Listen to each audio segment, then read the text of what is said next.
Last wording ہے نہیں کہنے کا ہم لوگ ملک چھوڑتے ہیں، اپنے وطن کو چھوڑتے ہیں، اپنے عزیز رشتہ دار بہن بھائیوں اپنے بزرگوں کو چھوڑتے ہیں صرف پیسے کی خاطر۔ یہ نہیں ہوتا کہ جی ہم اپنے پیسے کما رہے ہیں اپنے بہن بھائیوں کے لیے، اپنے بزرگوں یا اپنے ماں باپ کے لیے۔ جو میں بات ابھی ریکارڈ کرنے لگا ہوں، اگر کوئی اس میری بات کو ڈینائی کرے تو میں چیلنج کرتا ہوں۔ جب لوگ ہم باہر آ جاتے ہیں 1 سے 2 سال تک، جب تک ہمارے پیر تھوڑے سیٹل نہیں ہوتے یا ہمیں کوئی اچھا موقع نظر نہیں آتا آگے بڑھنے کا، اس وقت ہم ماں باپ سے بہن بھائیوں سے کانٹیکٹ رکھتے ہیں۔ اس کے بعد جیسے جیسے ہم بڑھتے جاتے ہیں آگے پیسے کی طرف یا اپنے سسٹم کے اندر،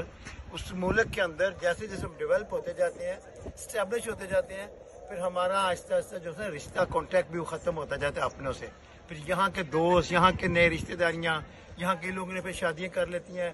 ان ویسٹرن عورتوں کے ساتھ، پھر بچے بن جاتے ہیں، پھر وہ بھول جاتے ہیں وطن کو، وہ بھول جاتے ہیں پھر اپنے ماں باپ کو، وہ بھول جاتے ہیں اپنے ان عزیز و اقارب رشتہ داروں کو، اپنے اس وطن کی اس مٹی کو کافی لوگ بھول جاتے ہیں۔ میرے پاس بہت تجربہ، اگر کسی نے اس کے بارے میں میرے سے کوئی بات کرنی ہو تو you can discuss with me, میں ان کو پریکٹیکل بتاؤں گا کہ کن کن لوگوں نے، کیسے کیسے لوگ یہاں کے گم ہو گئے، پیسے کی خاطر نہیں،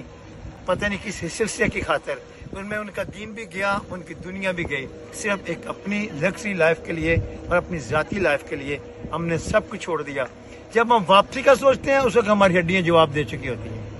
ہمارے یہاں کا سسٹم سارا ختم ہو چکا ہوتا ہے، پھر یہاں ہم ڈبوں میں بند ہو کے اپنے وطن میں جاتے ہیں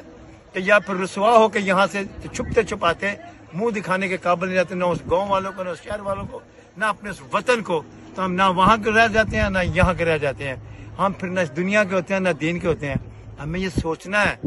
پیسہ کمانے کے لیے آپ بے شک ضرور سٹرگل کریں، مگر جس میں حلال کا پیسہ ہو، حلال کا سسٹم ہو۔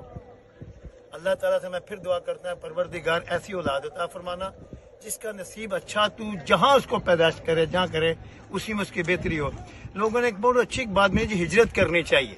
جب ہاں آپ کا کوئی نصیب اچھا نہیں ہے، ایک مسئلہ تو آپ ہجرت کریں۔ ہجرت کرنے کے بھی شرعی طریقے میں بڑے ایک حلال کے رستے ہیں، بڑے ایک طریقے ہیں۔ ہجرت کرنے کا مقصد یہ نہ ہو کہ میں نے جی دشمنوں سے بڑھ کے، اپنے شریکوں سے بڑھ کے کوٹھی بنانی ہے، میں نے پڑھ کے یہ کام کرنا ہے۔ یہ ہجرت اس کو نہیں کہتے، اس کو لالچ کہتے ہیں۔ اور ہمیں اللہ تعالیٰ بچائے اس دنیا کے سسٹم سے، اور اللہ تعالیٰ ہمیں ایسے راستے پہ لے جائے، ہماری اصلی منزلیں آسان کرے جس میں اللہ راضی ہو، جس میں ہمارا دین اور دنیا دونوں محفوظ ہیں۔ آمین۔ السلام علیکم ورحمۃ اللہ۔